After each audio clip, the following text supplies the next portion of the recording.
Thank you, everyone. My name is Susan Barry. I'm the CEO of GMA Foundations. Thanks so much for being with us. I see some familiar faces. This is our second session where we are going to do a quick walk around the screen for introductions, just so that everyone knows who everyone is. But you're at the 1725 Fund for Young Adults, one of our learning sessions. And we started this GMA Funder Community several years ago so that we could bring together funders who had overlapping mutual interest, who wanted to look at an opportunity to not only give together, but learn together as well. And we're focused on direct cash income with 17 to 25-year-olds this year. In previous years, we focused on issues related to opioid abuse, childhood trauma, child behavioral health related to the COVID pandemic, and environmental justice. You know, one of the things that Phil Hall has so beautifully said before is that we don't tackle tiny issues. We tend to tackle big issues and look for ways that we can learn and explore, as I said, opportunities to give together. And I will turn it over to Heidi, who's got the heavy lifting, and thank you so much for being here.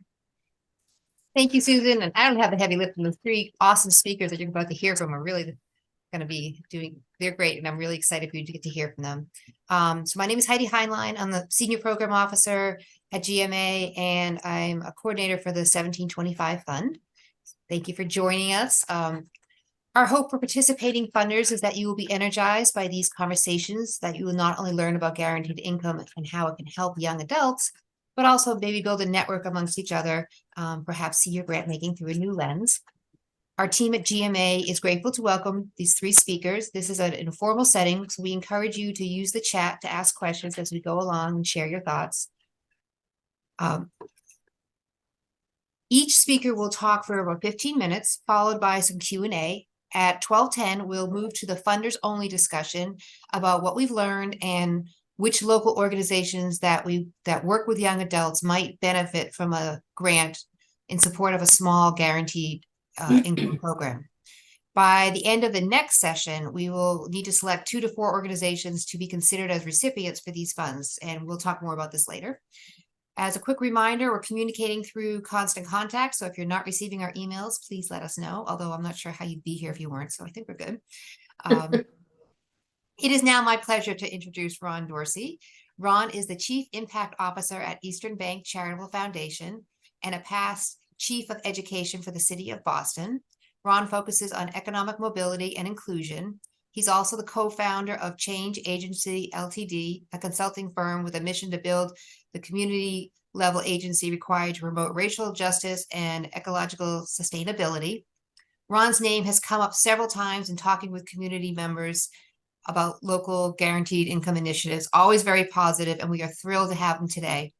Ron will introduce you to our 2 other guests and lead the discussion. So I'm turning it over to Ron. Thank you.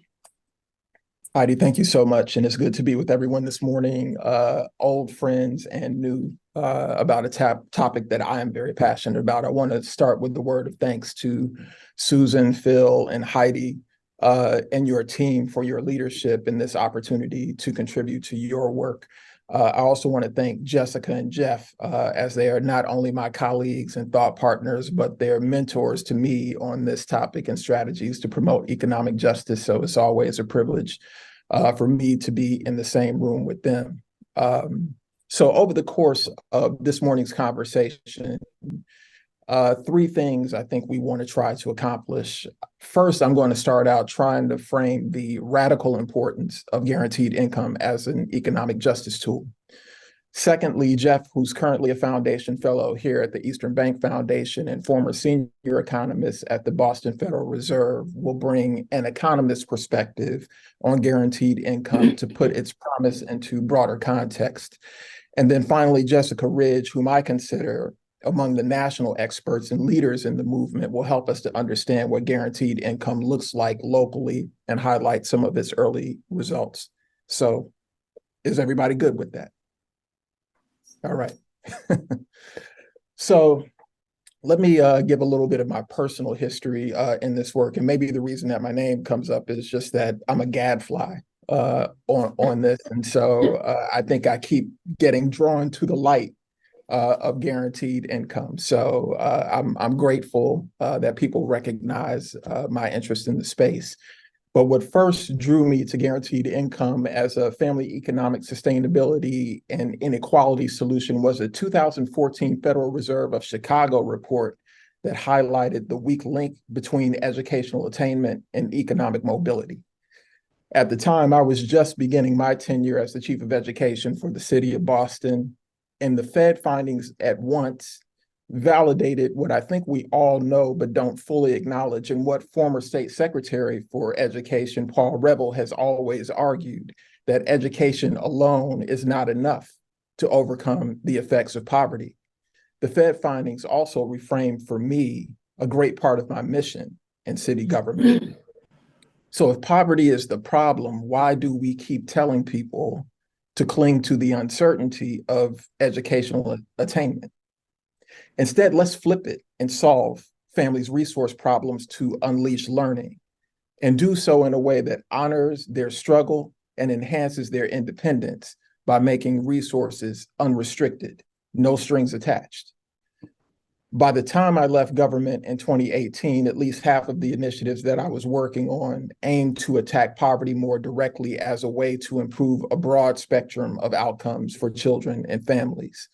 This work included a partnership with Family Independence Initiative, now Up Together, and the State Department of Transitional Assistance to test FII's model and guaranteed income as a substitute for more traditional financial assistance.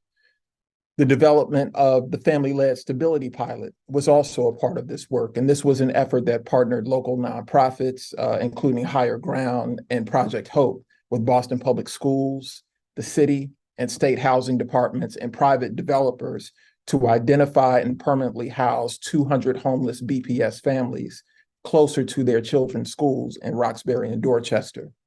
And finally, this work included universal pre-K in Boston, which, among other things, aimed to create a system for early education that would defray early care costs for families that can exceed the cost of college tuition.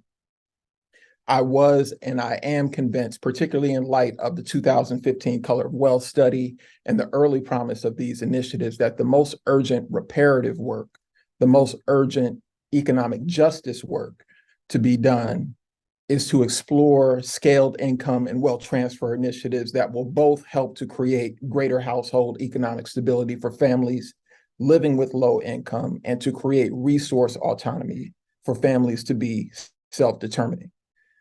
My wife, Mariama White-Hammond, and I got to act further on this conviction in 2019 when we partnered with Camp Harborview to explore approaches to address Boston's racial wealth gap.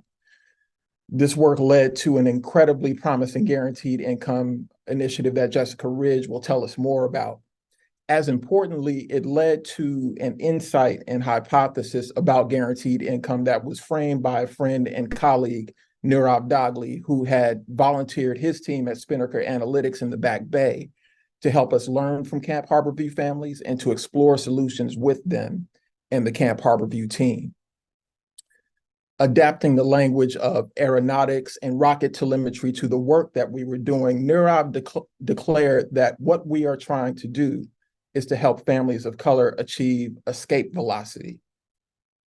In rocket science, the concept refers to the amount of force and speed a rocket needs to gain to break free from the Earth's orbit. As applied to our thinking about guaranteed income, we came to define escape velocity as the amount of capital resources directed toward and the rate of investment in families needed to build resources, eliminate disposable income and savings deficits, and grow financial surpluses at an accelerated pace in order to rapidly escape cycles of financial instability or the gravitational pull of poverty.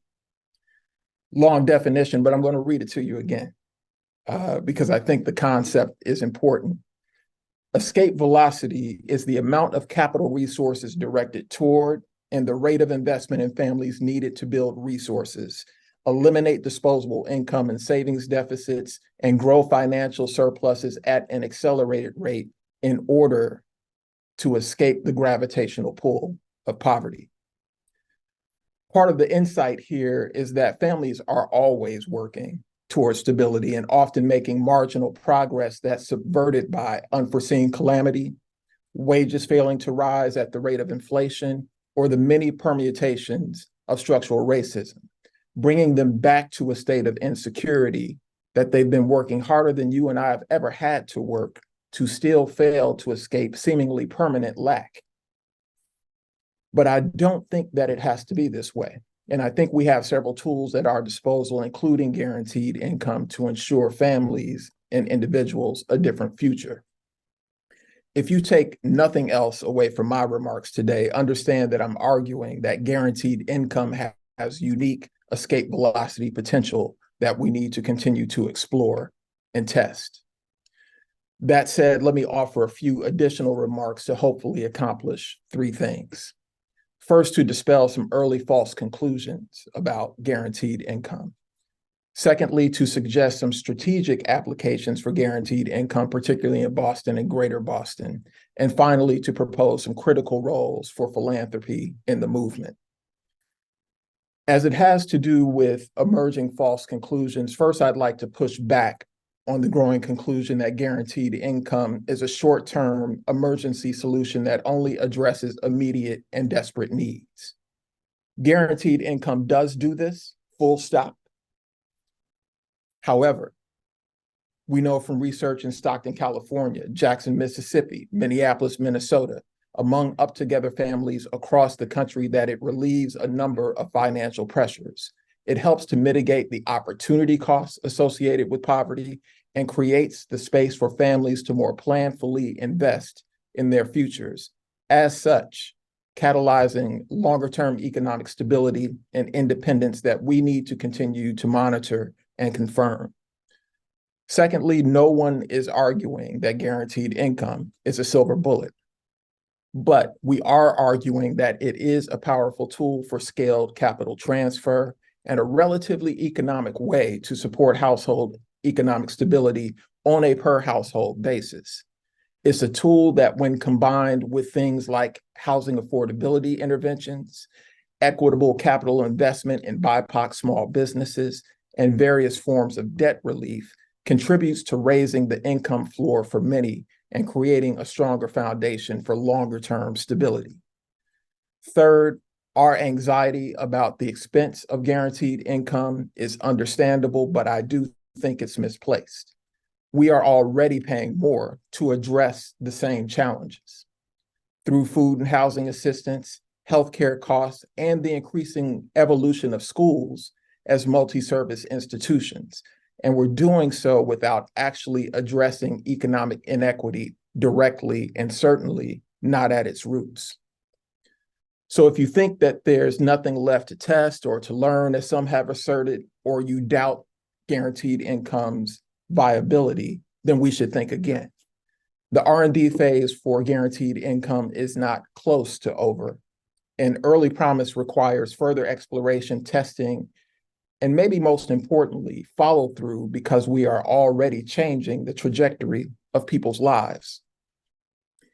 We absolutely have to test the theory of escape velocity to better understand what intensity of resources required to break a family free from the gravity of poverty.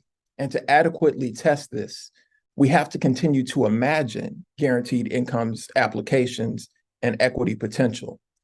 Let me suggest a few ways that we might evolve guaranteed income here at home in strategic and targeted ways. First, guaranteed income could work like real estate linkage or pilot in Boston across sectors where disproportionate rates of worker displacement due to downsizing and automation could combine with college tuition assistance and workforce training dollars to ensure that reskilling and upskilling workers can effectively change career lanes with financial security. Similarly, we could target sectors, subsectors, and companies where there's little evidence of inclusive hiring, ensuring that a set of compensatory resources are generated for the most affected people in our economy, while sending a signal and incentivizing employers to do better. Guaranteed income could work as an income support in sectors serving a public purpose, like early childhood development, where we know market salaries fall well below the living wage despite our reliance on the sector for economic productivity and growth. For early educators in particular, we can see promising signs of increased compensation through policy in the next several years, and guaranteed income could serve as a bridge to that raise, eliminating the waiting time. Guaranteed income could be a reparative investment in communities and groups who have not only fallen behind, but who've historically been excluded from economic opportunity. As for instance, Boston's Reparations Task Force considers its first steps. Guaranteed income could be an initial good faith investment in any number of irrefutably deserving communities as it continues to determine its grander designs for recourse related to racial justice. Finally, guaranteed income could and should be tested in combination with other programs, subsidies, and employer initiatives to identify the powerful combinations of interventions that guarantee the achievement of escape velocity. So where does philanthropy fit into this? I would argue that philanthropy is needed more now than ever to sustain a movement that is a critical part of the modern anti-poverty dialogue. To show up most effectively, though, philanthropy has to see itself as an R&D investor, a risk taker, seeding new approaches to capital transfer and moving beyond current frames to explore new possibilities for economic democracy. This flies in the face of current impact investing and the notion that what we are most concerned about in philanthropy are proven solutions. Invention is still needed to find powerful anti-poverty and wealth gap closing solutions. The public sector seems to be, if not unconvinced about it, maybe even retreating from it. And the market is, well, the market. As grant makers, presumably mission and justice driven and inherent transfers of capital, we have unique opportunities to first elevate, refine, and test the theory of escape velocity. If there is credence to the theory and to guaranteed income as an essential tool in promoting it, this is something that we need to own and run with to make the concept core to our strategic framing, our messaging, and our advocacy. Philanthropy also needs to continue to fuel the laboratories. If we're in agreement that we're not nearly at the end of the R&D phase, we need to keep funding and learning from the laboratories and organizations leading the efforts to help us understand what systematic approaches might look like. Specifically, we need to keep probing questions around amounts, resource intensity, and understanding the value add of unrestricted dollars compared to welfare-oriented subsidy. And finally, we need to help create public-private structures to enable and support guaranteed income. If the public sector has some reticence about it and reticence about the need for more R&D and guaranteed income's expense, we may need to both incentivize government to join the movement and use our dollars to do some de-risking of the investment. In the process of taking the role of lead investor, at least at this stage in the movement, part of our work should be to create the cross-sector containers and systems that could make guaranteed income a whole society investment, pulling appropriate capital from sources across the economy, public and private, to more fully include communities living with low income in the country's prosperity, and certainly in the economic growth that Boston and New England have seen over the last couple of decades. I hope that I have done an adequate setup here to convince you of the radical opportunity in front of us. You are going to hear from Jeff and Jessica, who I think will drive the point home more directly, but it's been an honor and a privilege to be able to share my thoughts with you.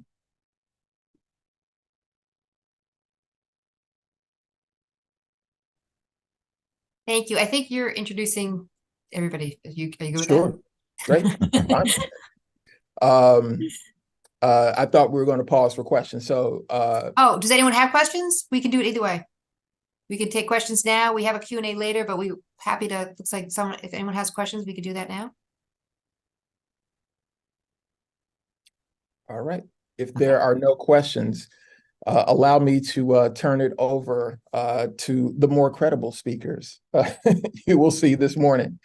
My friend, colleague, and again, mentor, Jeff Fuhrer, who works with me here at the Eastern Bank Foundation and has a remarkably long and impressive resume. Jeff, the floor is yours, my friend.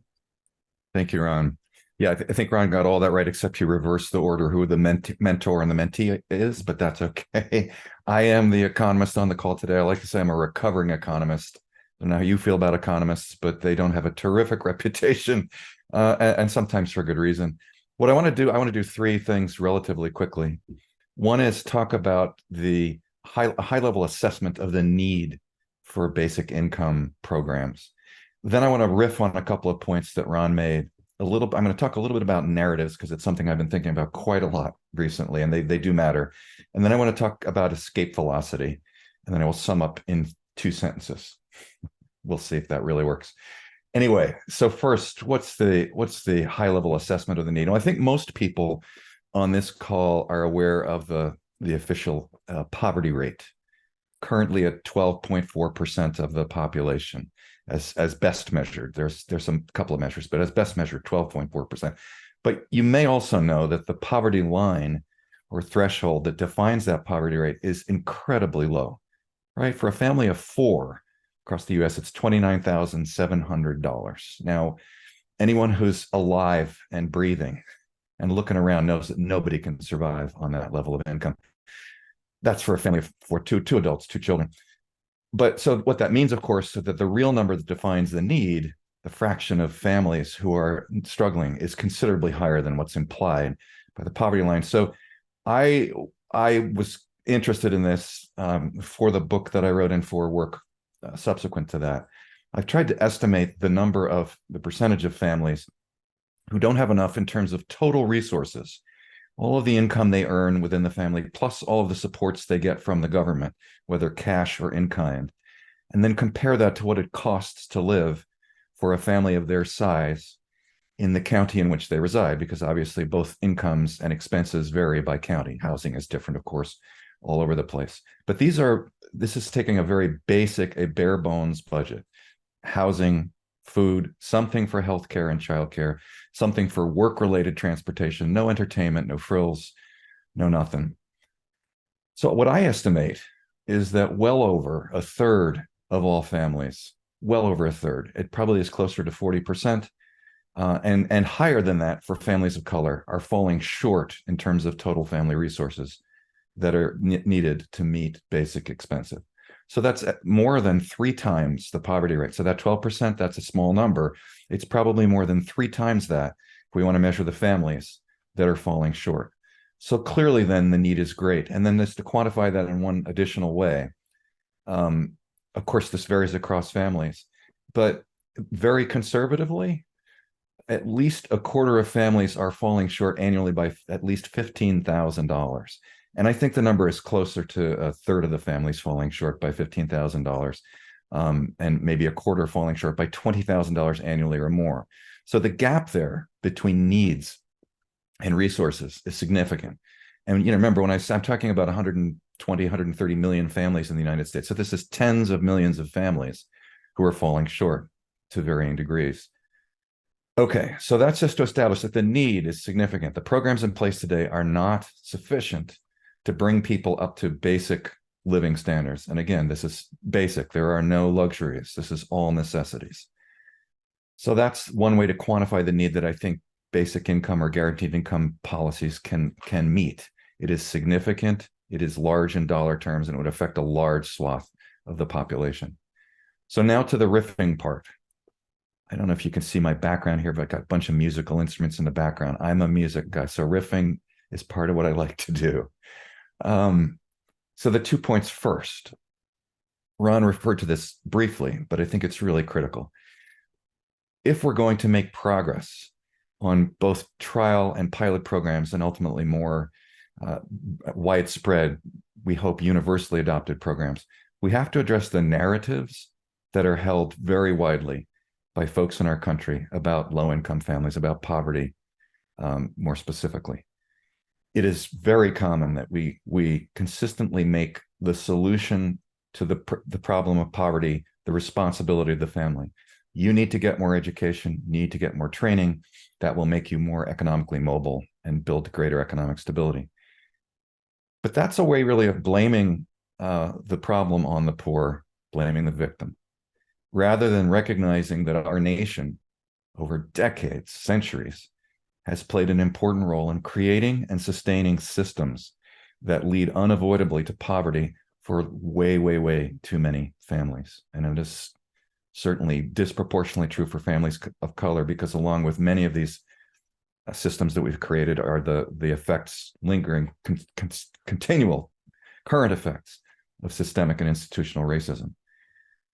So part of the job, I think, in building a successful program of basic incomes is to bust those narratives about blaming poverty on the poor, about making them fix it themselves, about ignoring the many ways in which our system denies opportunity to families to succeed, and about how important it is, this is not a small thing, but how important it is for businesses to make huge profits and to avoid all forms of government interference, rather than paying sustainable wages and benefits, which is part of the reason we're in this predicament. So just to say the private sector is complicit in that, and when I mention the huge profits, what I mean to say is the private sector has the resources to help in addressing it. That's my belief. Those are pervasive and corrosive and false narratives. There's no need for profits to be as high as they are. It's fine for companies to earn some profits. They do not need to be as high as that. It is not right to blame those who are working poor or not working poor for their poverty. The structures, the systems that have created that poverty are to blame, and that's where we need to look for solutions. So that is a job. And if we had more time, we could talk about ways to change those narratives. I think those are really important conversations, because they need to change if we want to build public support and will and financial wherewithal to pursue these solutions. The second topic of Ron's that I wanted to riff on is the escape velocity. Well, that's just to restate it slightly in an economist terms, but I actually think this is common sense, not economist terms. Because what I think, first of all, I think the escape velocity is a very powerful analogy. I think it's great. We need to think about it that way. What it means in economic terms, I think, is simple. What it means is we need to ensure that families have sufficient income to meet basic needs and a bit more to save for the opportunity to pursue education, entrepreneurship, homeownership, and retirement. Going with that, they need sufficient wealth, assets, net worths, savings to, one, buffer from the ups and downs of spending and income, which are incredibly disruptive to way too many families. Many of the people on this call don't need to worry about that. For families who don't have the buffer of savings, of some wealth, their lives are not in any sense economically stable. They're subject to constant disruption. But that's the very simple mechanical way in which the wealth or the net worth matters. The second, of course, is that it provides access to the opportunities that I just enumerated, that is education, entrepreneurship, homeownership, retirement, and so on. And without sufficient income and stable income, without some savings and some net worth at their disposal, these families are going to eternally live lives of economic instability, lack of mobility, just lack of economic success, and that in that sense they never will achieve escape velocity. So that's the goal, and that's where basic income fits in. It provides at least a significant part of the wherewithal to achieve economic stability, upward mobility. It's another way of saying escape velocity. And these are not, I want to emphasize, luxuries. They're essentials, right? I'm not saying, wouldn't it be nice if everybody owned their own private island and Gulfstream jet? This is about basic necessities that allow people to survive and thrive in the economy, which we've created in a way that is not providing equal opportunity. So the final point I said I would do in two sentences, we'll see if I'm successful there. And that is this. First, I'll ask a question, then the two sentences for those who are doing the accounting. Is this all about redistribution and a zero-sum game? The answer to that, I think, is absolutely no. When all families succeed and attain economic mobility and stability, the overall economy grows in size, which is to say, we're not talking about just slicing up a fixed pie into smaller and smaller slices. We're talking about growing the economy to the benefit of everyone, of course, certainly to those who don't currently have the opportunity we wish they had. So that's what I wanted to say to frame the discussion, talk about the need, talk about the narrative, the importance of changing that, and then discuss a bit more the escape velocity concept. And finally, critically, it is not a zero-sum game. This ends up being a terrific investment for the overall economy. So with that, Ron, I will cede the floor and hand it over to Jess. Incredible. Really appreciate your remarks and taking us deeper. Maybe I want to ask if there are any questions for Jeff before we turn the morning back to Jessica. I have a sort of a general question for both of you. One thing we do here is we read reviews of hot books, but don't read the books. But I did read recently Poverty by America, which it turns out to be a page turner, and everybody here has been talking about it. One of the premises of that book, I think, is that actually the U.S. spends a lot of money on its people in forms of aid, and a lot of those people are pretty comfortable to begin with, suggesting that maybe the way we're spending our money as a country, including sanctioning a lot of tax cheating, if we tightened up our game or restructured things, you think through programs like direct guaranteed income, we could create a better country without really having to raise any additional money? Yes. So you alluded to some of the ways in which we don't spend our public resources efficiently. So yes, the IRS estimates that last year $680 billion in taxes went unpaid. Taxes due, unpaid. This is not popular today, but if we were to put $1 billion into the IRS staffing so that they go after some significant fraction of that $680 billion bucks, one, they would pay their own salaries hundreds of times over, and two, as you suggest, they would free up resources that we could use in that way. When I talk about large corporations making what I view as excess profits, implicitly, those corporations are being subsidized by us, the government, through the government. That is, they send folks home at night despite making those huge profits who don't have, with not enough wages and benefits to support themselves. How do they support themselves? Well, apart from basic income, which we hope will pay a larger part over time, the government programs for food assistance and housing assistance, utilities, and so on, medical care assistance, those pay the missing salaries and benefits those corporations do not pay. There is a large implicit subsidy there. So that's one of the reasons I say the corporations have the wherewithal.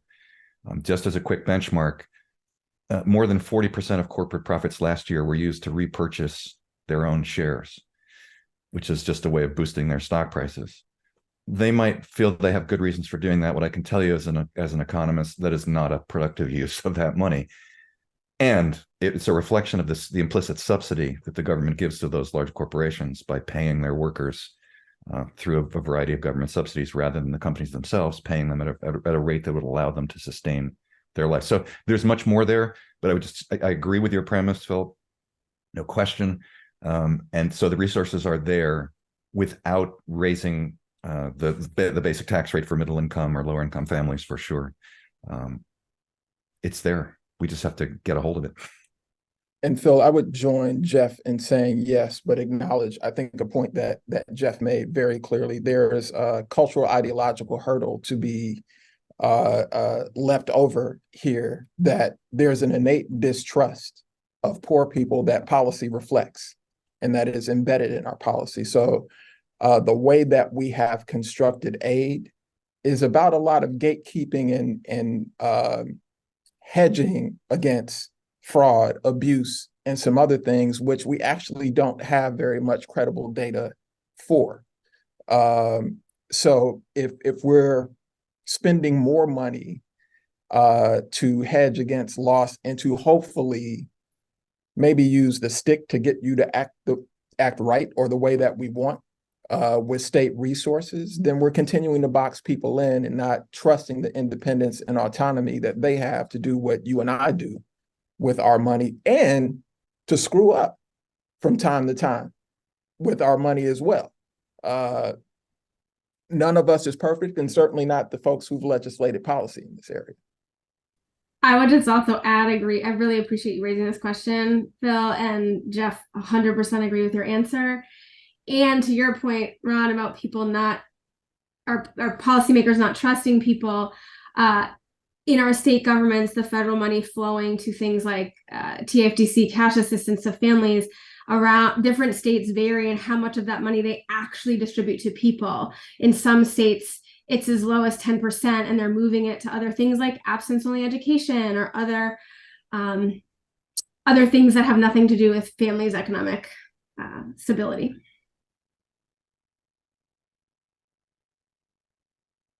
Thank you for the question, Phil. Any other questions before we proceed?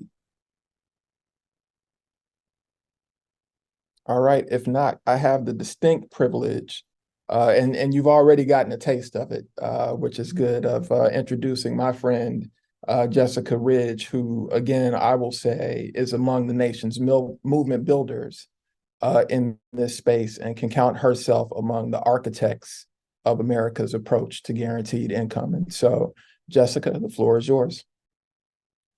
Ron, you're making me blush. And I agree with Jeff that at least the mentorship goes both ways. I value your friendship and the ongoing opportunities to conspire with you. I'm Jessica Ridge. I lived in Boston for 19 years. I am now in Coleraine, Mass, as Phil referenced. And I spent over 12 years in Massachusetts and Boston politics, 8 of them building the organization, political insight and policy infrastructure for then City Councilor Ayanna Pressley, now our amazing Congresswoman. And during that time, I was volunteering with Up Together, was formerly called Family Independence Initiative, their Boston site, and 6 years ago came on to be a director for them, and have been working locally in Boston for that time, and also now across the country on various guaranteed income initiatives. So I'm going to tell you a little bit about Up Together and give you a deeper dive into what we've been doing, mostly in Massachusetts, but the work that I'll share about Massachusetts we're doing in cities across the country. So for those of you who don't know, Up Together, formerly Family Independence Initiative, is on a mission to ensure that every person in Boston and this country is seen and invested in for their strengths and talents, and that they can fulfill their dreams on their own terms. We've been trusting and investing in people for more than 2 decades, so long before it was sexy and cool and the hot thing to do. And we've been doing it in Boston for 13 years. We're in a number of other major cities as well, including Detroit, Chicago, Cincinnati, Oakland, San Antonio, and Austin. And in all of the places that we are, we really like to work in partnership. This is, as both Ron and Jeff alluded to, we need a lot of people. We need cross-sector partnerships to address this. And so we work with community organizations, philanthropy, and really since COVID, governments, to get unrestricted cash, now most commonly referred to as guaranteed income, to people, and then to learn how they use those funds and rely on their community to achieve their goals and economic security. We have an in-house technology platform called Up Together Connect, and an in-house support team that believes deeply in investing in people. And with that, along with the partners, we've distributed more than $195 million in unrestricted cash to more than 200,000 people across the country just since 2020. COVID, the only silver lining I have found with COVID is that it inspired more people to see cash investment as a viable solution to addressing poverty in this country. And so Up Together is part of this larger national movement that has been developing over the years. I think Jeff really laid out why we are in this work, even though that was not necessarily your intention, Jeff, but the current systems that we have in place are not meeting the need. And to Ron's last point, they're based on paternalistic and racist beliefs that are not only not meeting the need, but actually in many cases holding families back. The false choices that those who are living, 200, 300% of the federal poverty line and more are having to make choices between expanding their career or keeping their childcare subsidy. So it's not actually a choice. And so we're actually incentivizing people to go against their dreams and their talent and their drive.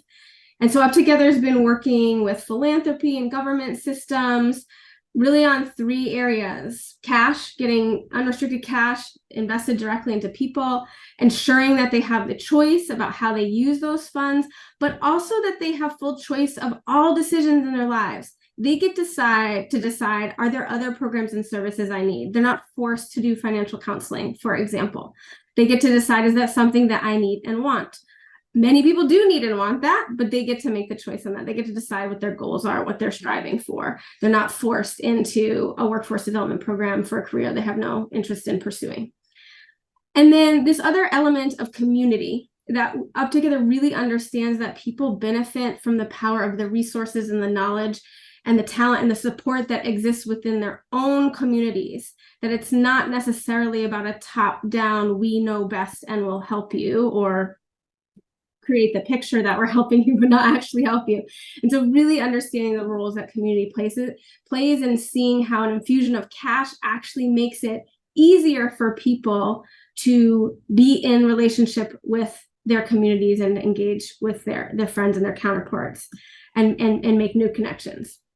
And so just for a moment, I think maybe this is a projection from my own experience, but often when you're coming from some level of economic privilege, we forget the connections and the community that has helped us get where we are and how much we rely on our peers to support us as we're thinking about taking a different step in our lives, either in a career or supporting us with our child rearing. And that is an element that gets lost, I think, for those who are below who are receiving some of these services. So that's just a bit about Up Together. To get into more specifics about what we're doing in Massachusetts, as Ron mentioned, when he was at the city as chief of education, he made a really important connection with Up Together. Someone is not on other things. Mute. It's fine. It's a little distracting. Thank you.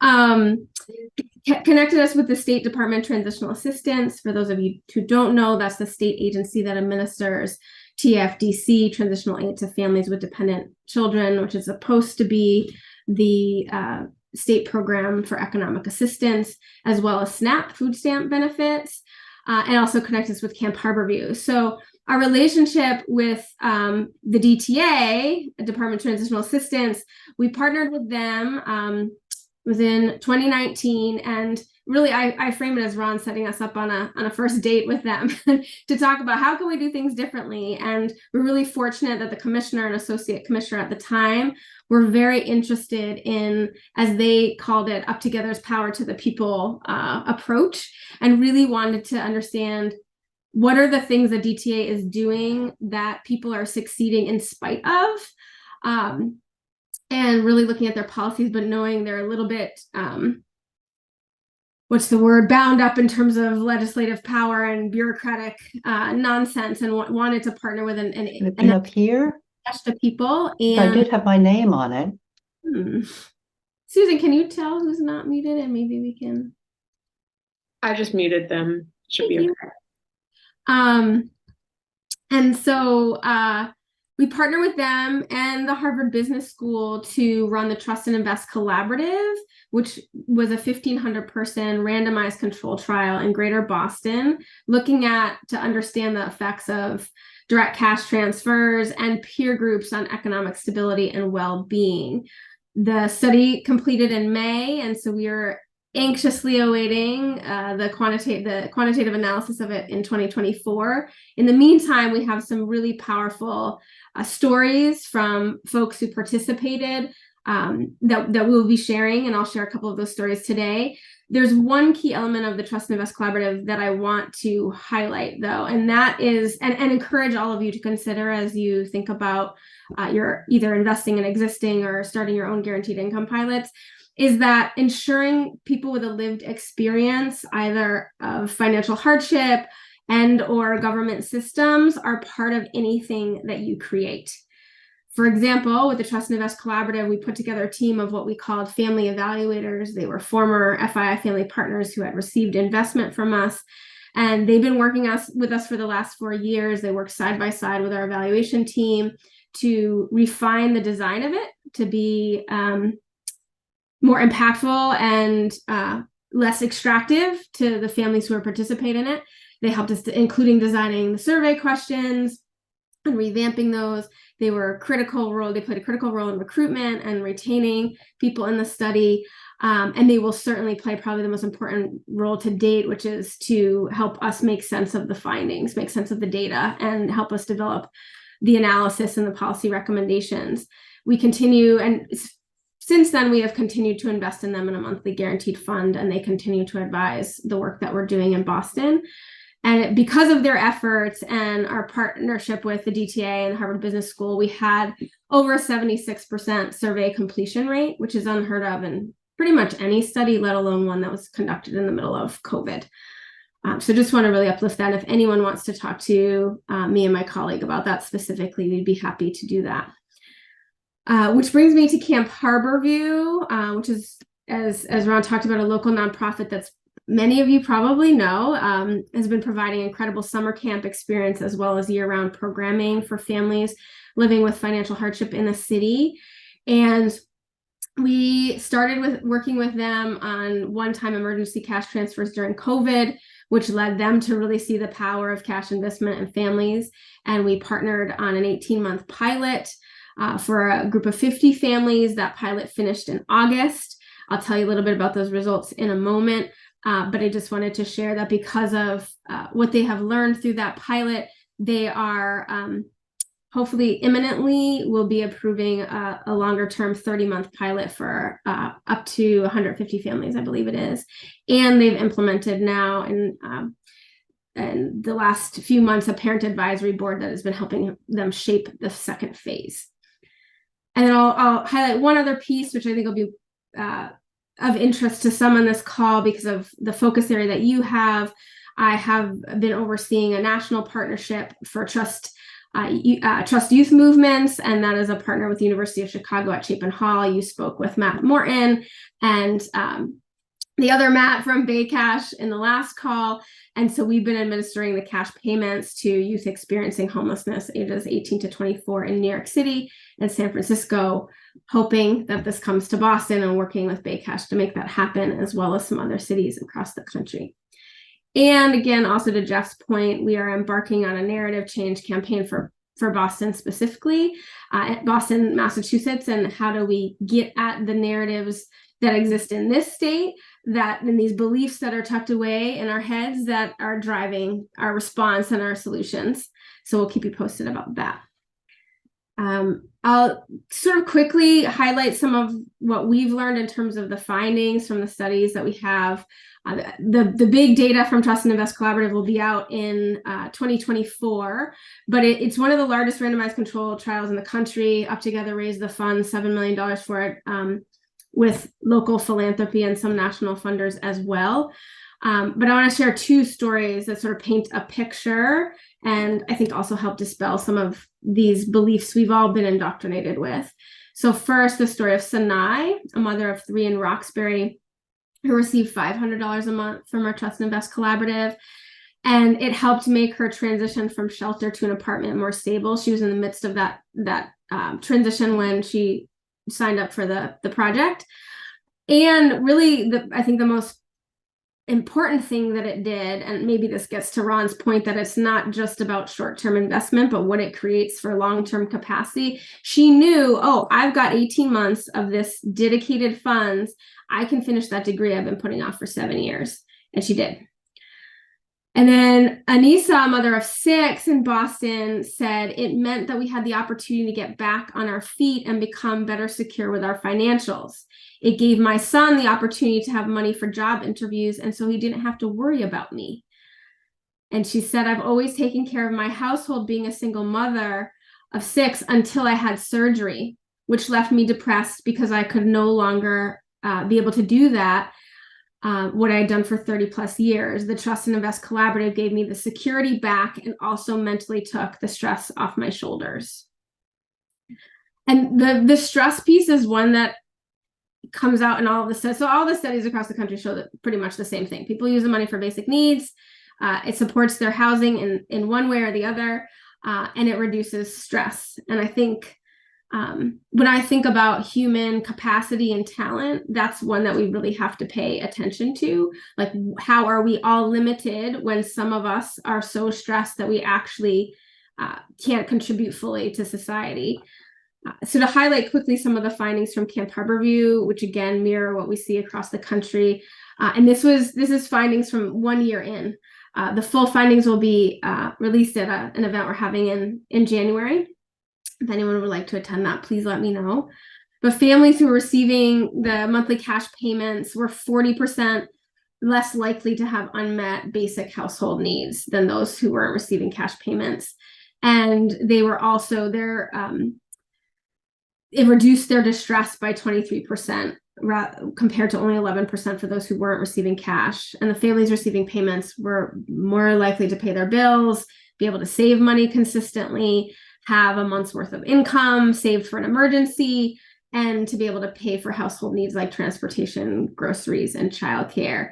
Their study also looked at happiness, and those who were receiving cash felt happier than those who were not.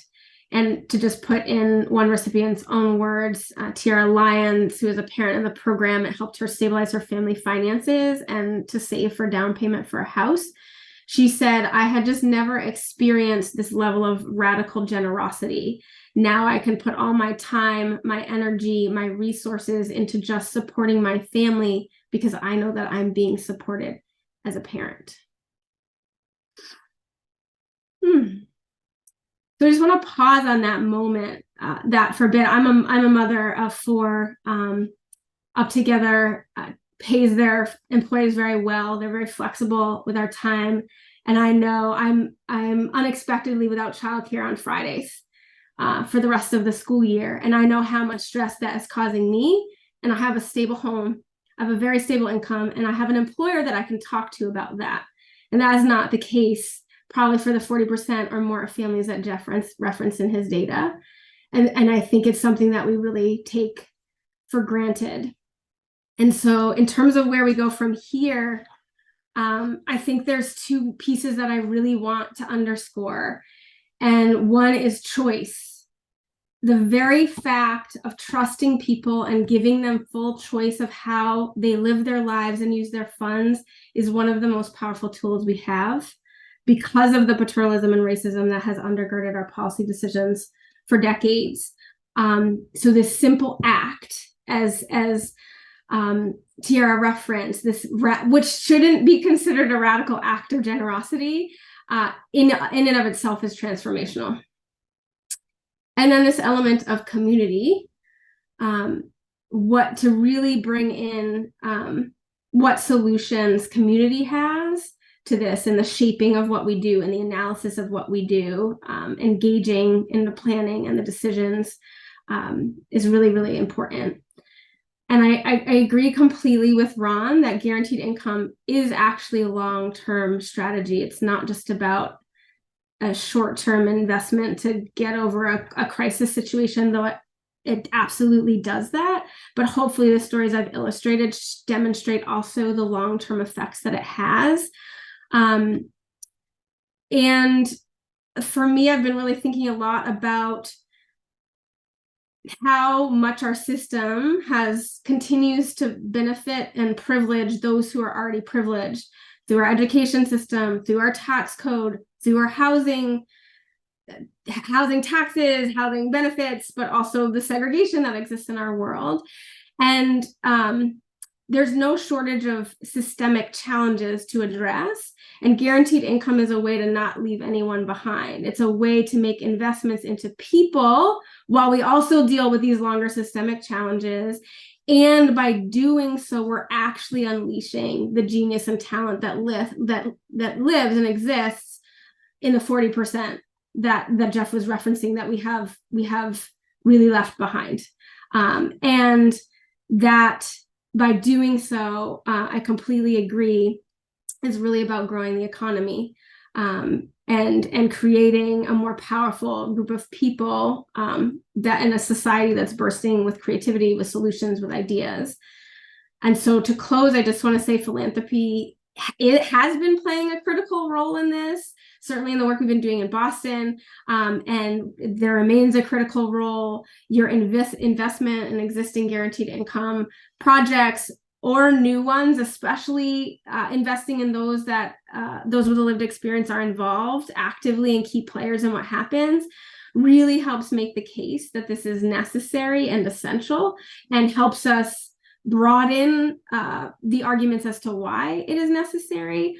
And I want to underscore the necessity that Ron highlighted, that we need public, private, and cross-sector investment in partnership and guaranteed income. We need help from philanthropy in some cases to move government along. Boston might be one of those places. And we can't wait to invest in people for the big change to happen. It has to be a simultaneous investment, learning, reshaping with those most impacted involved. Thank you. Jess, thanks so much for not only making the case, but I think giving this audience a very vivid picture of what the work looks like on the ground and the impact that we're already having in the communities that we're concerned about in Greater Boston and throughout the space. And as usual, thank you for your leadership in the field. Questions for Jessica. We can go back to questions for the entire group, but it certainly has been a huge opportunity for the three of us to be able to have this time with you this morning. I'll just go ahead. I do have one observation, which is I just keep going to, okay, this narrative shift really has to come from so many different directions, you know, to get us back to thinking that taxes are well spent by our government. But so I appreciate what you just said about just getting started, because that will take generations. And on the just getting started, I have a very basic question, which is, so how did you come up, like for these pilots, with what the right amount is to support, you know, when you set up a program that's $3,000 a month or whatever it is, like how do you approach that? That is a great question for which there is not a simple answer, but I'll give you some guidance from what we've learned. I think my number one advice guidance is to say there isn't a right answer. That's one of the traps we get in all the time. There's not one right answer. And so it's about being thoughtful. I think the best answers come when you get people in a room with a lived experience with you. So in your case, get young people that you're working with in a room to help you decide. We just ran a community design process in Connecticut with 3 community foundations, and we pulled together some community leaders. They helped us pull together community leaders, mostly unpaid organizers, to help shape the guaranteed income pilot there. And the foundations had a vision for what they wanted. They had sort of a floors. And through those conversations, they really heard from people like, yeah, $500 a month is great. We'll take that. And if you really want to make a difference based on the rent in these cities that we're in, it really needs to be $1,000. And so there's this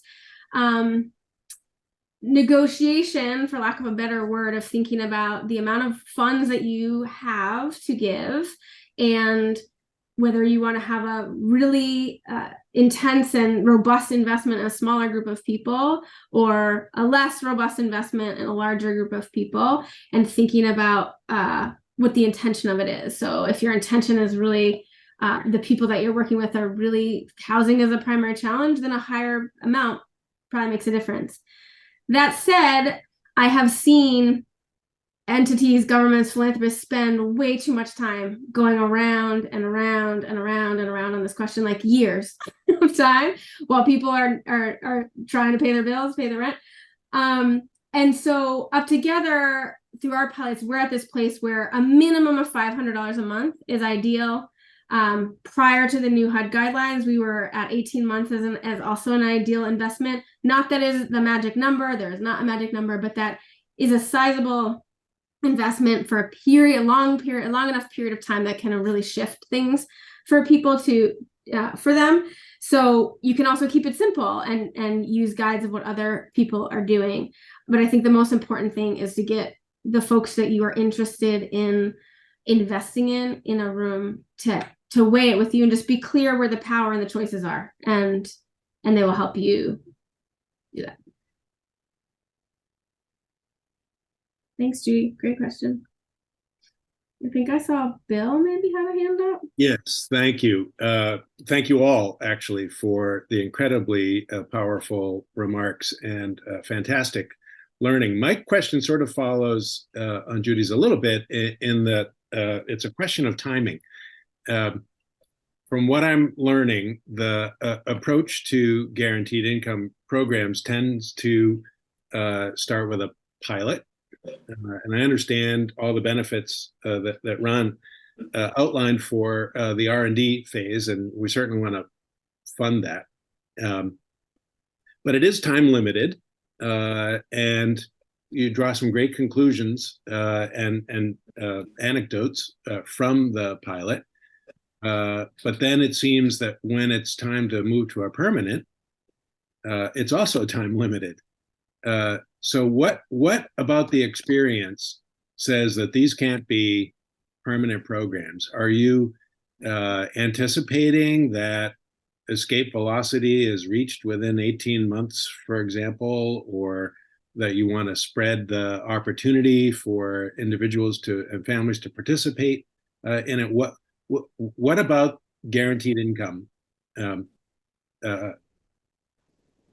requires that it be time limited? I'm not necessarily sure that it has to be. It's different time periods may need to be defined differently as well. So, in the testing of this hypothesis about escape velocity, I think we're trying to understand what is the rate at which that is achieved and under what conditions. Conceptually, I'd have to think it's broadly variable, depending on the conditions as well and what we're trying to solve. Jessica just talked about, if we're working with a group of people who may have acute housing challenges, trying to figure out, what that looks like versus people who may be temporarily unemployed or facing some other hardship. So it's part of the reason that the testing is needed. But I do think that the reason to refresh on a periodic basis is to kind of take stock and recalibrate for equity.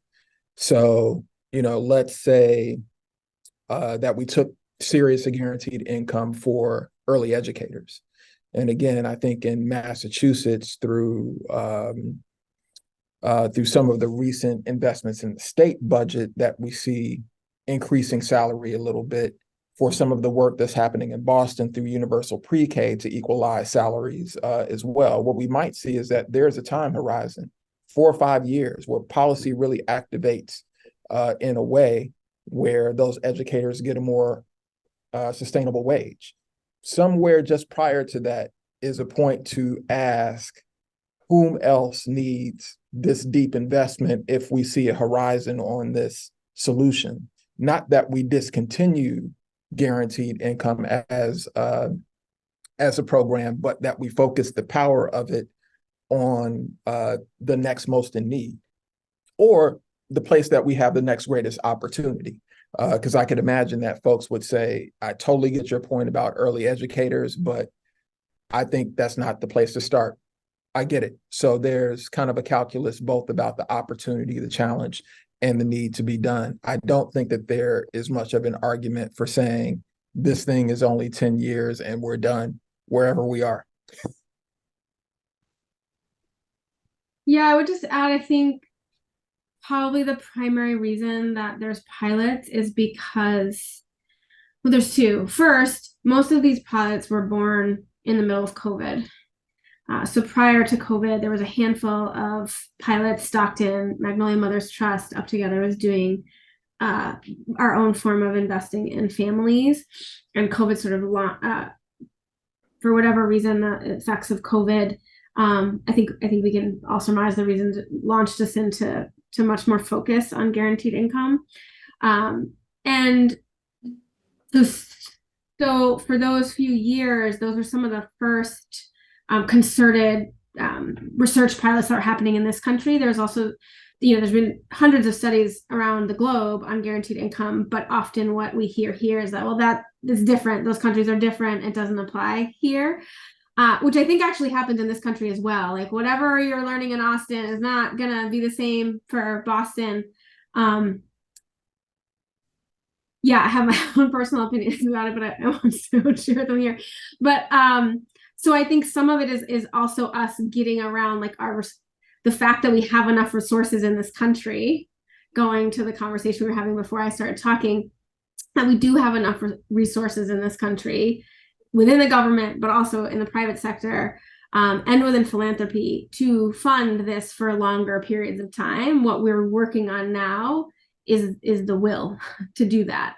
And so this collection of pilots that are going around the country are in part aimed at shifting the hearts and minds of policymakers and those others with power, whether it's philanthropy or private sector. And so often pilots come to be because said entity with money says, I have this much money that I want to try to invest in this group of people and see what happens.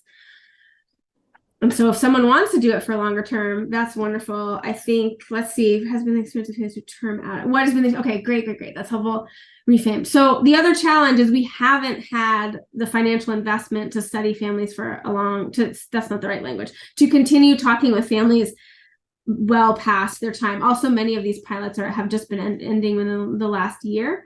But I think what we see is that for families, there is an impact that happens in those 18 months, especially if you're able to do it for 18 months, but even in 12-month programs, that puts them into a better situation they were in, and it's still necessary for ongoing investment, and that's the bigger systems challenge that we have to deal with. And so Camp Harborview, the city of Cambridge, I think are really great examples locally of, we started with a pilot, we've learned some things, now we're going to find more investment, we're going to keep doing it, and as we're doing it, we're going to keep learning, and hopefully there'll be phase 3, phase 4, phase. And now it's permanent. Does that help, Bill? Awesome. Thank you. We have one more question from Lydia, and then we need to move on. So did you see your question? What else has been tested to help families in need other than guaranteed income, and why didn't it work?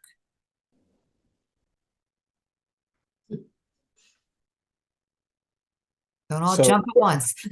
Yeah. I am going to look to Jeff for some of these things, but maybe bring us back to the premise of the Department of Transitional Assistance experiment. I think part of the reason that experiment happened was that the DTA had this insight that, one, having restrictions on resources was boxing families in.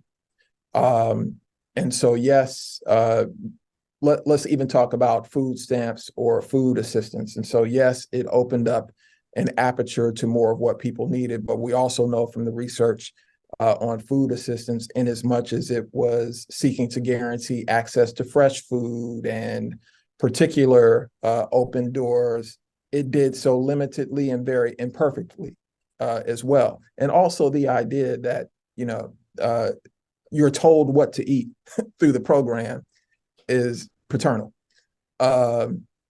And so there's that challenge with it, but I'm not sure that it had the effect that it needed to have. And for those families, maybe if solving for food was the only thing that created escape velocity, we would see better results on their long-term economic health.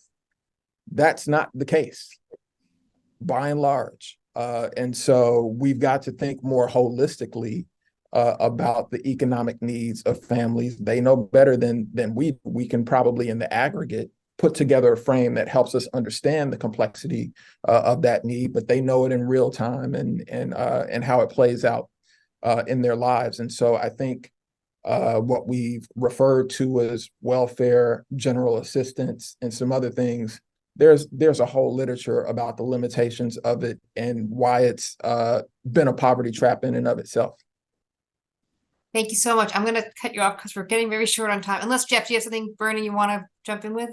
Nothing burning except to say that I think you in the audience know about some of the key programs that have been targeted at alleviating economic need.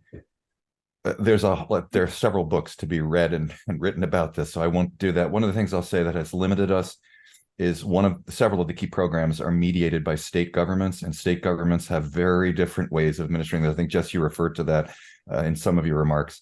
Boy, the way TANF, which is what welfare used to be called welfare, is now called TANF, the Assistance for Needy Families.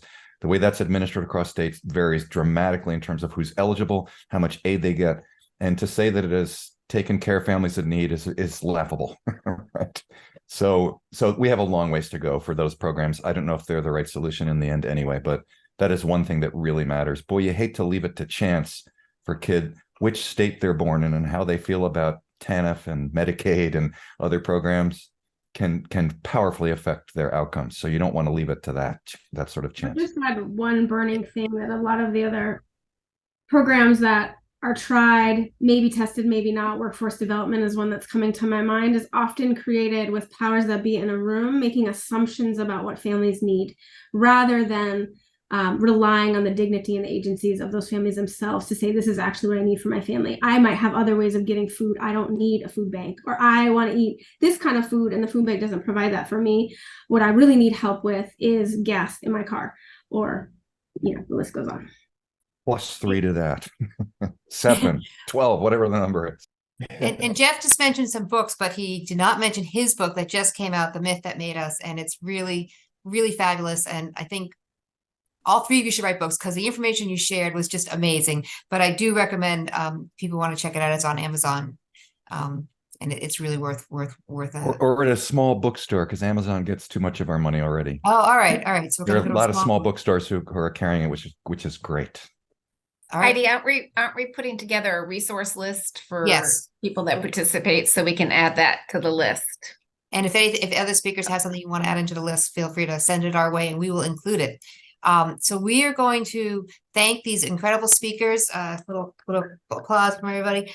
Really so grateful for all the information you shared, and we're going to have a few minutes to now talk about our next steps. So thank you so much. Thank you so much for your Great. time. Thanks to see you this morning. Really enjoying this. Thank you. All right. Oh God, I hate it when it's big me. Can we go to everybody now? Thank you. All right. So I'm actually going to share my screen for just a second, but in a moment. But we have a little over 10 minutes to start the conversation about where we want to go with this, what organizations we want to give to. We actually have some time, because the way this is intended to work is that by the end of the next session, we're going to have a solid anywhere 3 to 4 organizations that we're interested in.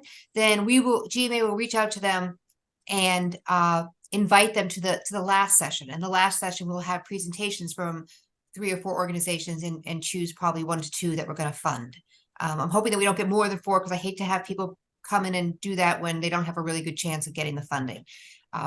Some of the questions that we're going to talk about is, if you have, I'm going to share some organizations that we're thinking of, just because we've had more time to think about organizations that might be able to do this.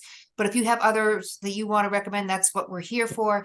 And we can reach out, GMA will reach out to them and talk to them in advance about, could they administer something like this? Would they be able to administer something like this? So if we could share that screen, I just want to share that with you for just a second, and then we'll have a chance to talk.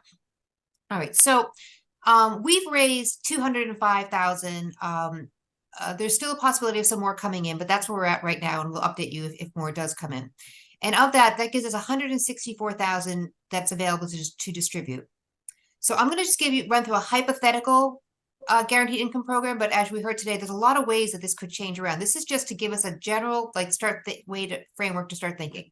So if the nonprofit that we gave money to took $5,500 just for administering it, this is a number I'm just picking. It was 10% divided in half, so very much fluid. But if we paid $150 a month, and again, Jessica was really talking about $500 a month, we could do that. It would just be a lot less students, young adults.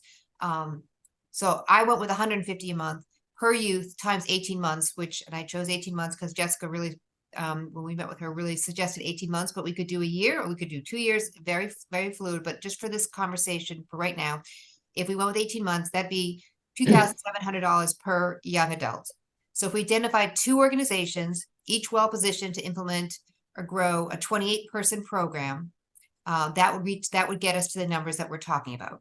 So one of the things when we start thinking about organizations is organizations that could work with 28 people, as opposed to, I don't know, if they have one of the organizations we're thinking of is More Than Words. If they have 100 students, how are they going to determine a small group? But maybe they can. You can, Jessica, we don't need the big screen anymore, the slide anymore, unless anyone wants to see it up.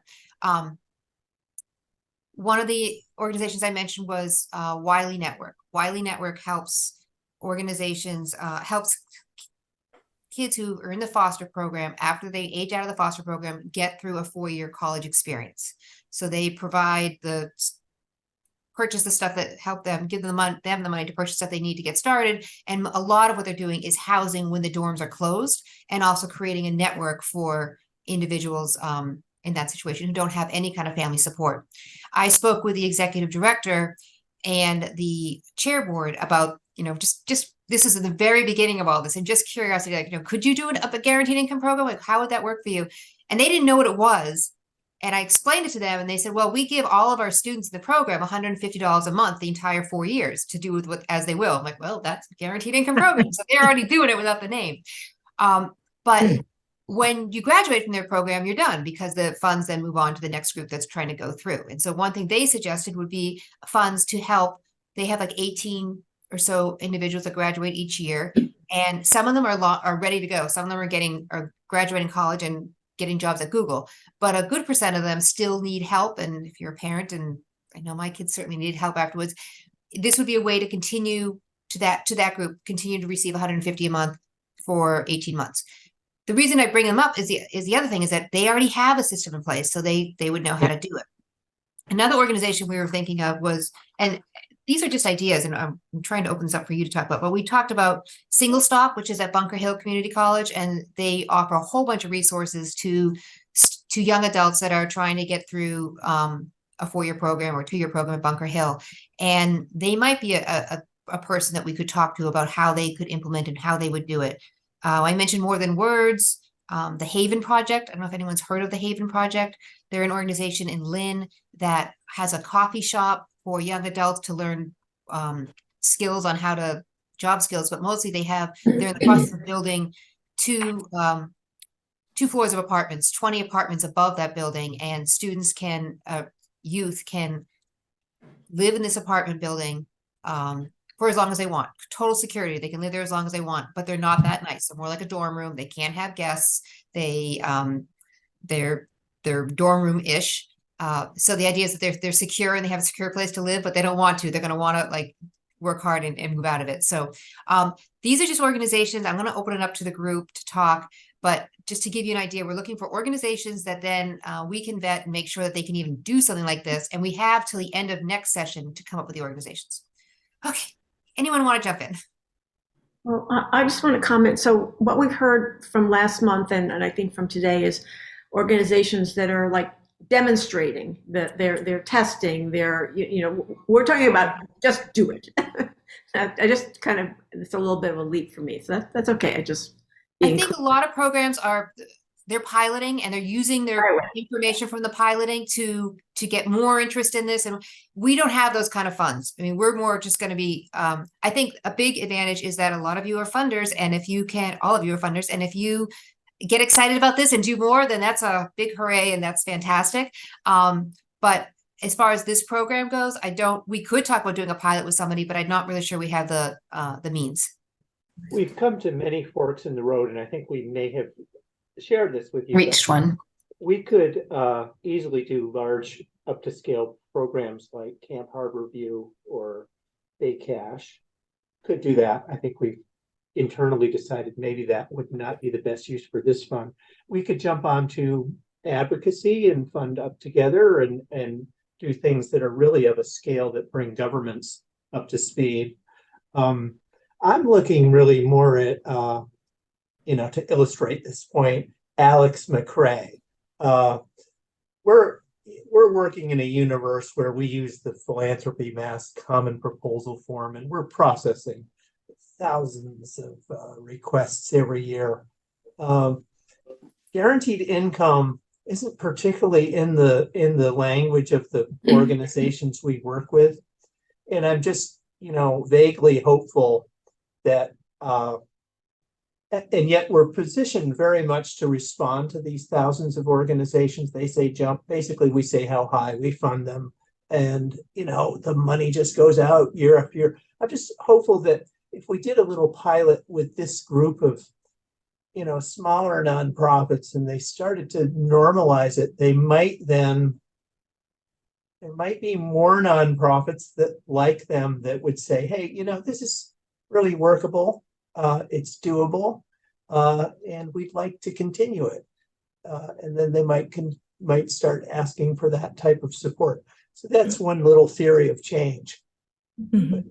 I'd like to echo that. I really like that idea of getting involved with organizations that are earlier on in their use of guaranteed income as a tool. And so one way might be to look at the core service providers that are doing a good job of addressing youth homelessness in our area and are really good at it and may have not considered this additional tool. But given how effective they are in addressing their particular angle of youth homelessness, I would trust them to figure out how to supplement their services in such a way that it could turbocharge potentially the work that they're already doing. Those are the kind of organizations that I'd be interested in us partnering with.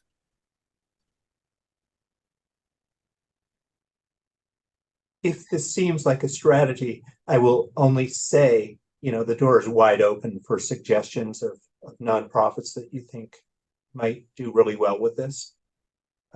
Because ultimately we can only fund a few, and we want them to be ones that you're really interested in. And it doesn't have to be right now. You can, email us and we will do some digging and see if you email a suggestion of an organization and Bill, we can go forward on the idea of ones that are already doing a good job with youth homelessness or even youth employment, but whatever, we're already doing a good job on youth issues. We can do some research on them, make sure that they could actually implement something like this and share that at the next time. But we just wanted to start that conversation.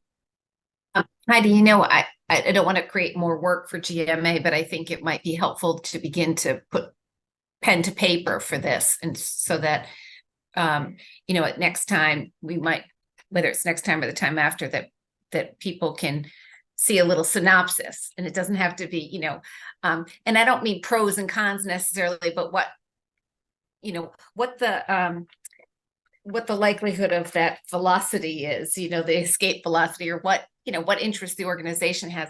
And I don't mean it has to be 10, maybe it's just based on this, there's 4 organizations that are kind of coming to the top, and I think that might, rather than a blank slate, and then certainly people can add.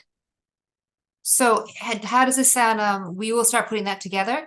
And if people have thoughts, suggestions that they want to share, just send them our way and we'll include them so that the next time we meet, it's funny, they mentioned the Cambridge program. We have some great speakers next time too about that program. It's just going to be really exciting. And we will save even more time at that point, because the idea is at the end of the next session, we want to have a firm 2 to 4 organizations that we're going to invite to come to the last session. So you all get to hear and make your final decisions then. So does that sound like it works for everyone? Just send anything you have our way. We will do the research, the due diligence, and come back with more information at the end of the third session. And there are a few other organizations we talked about just briefly: Single Stop USA, Duet. Yeah. And we were looking at Youth Build Boston. Mm-hmm.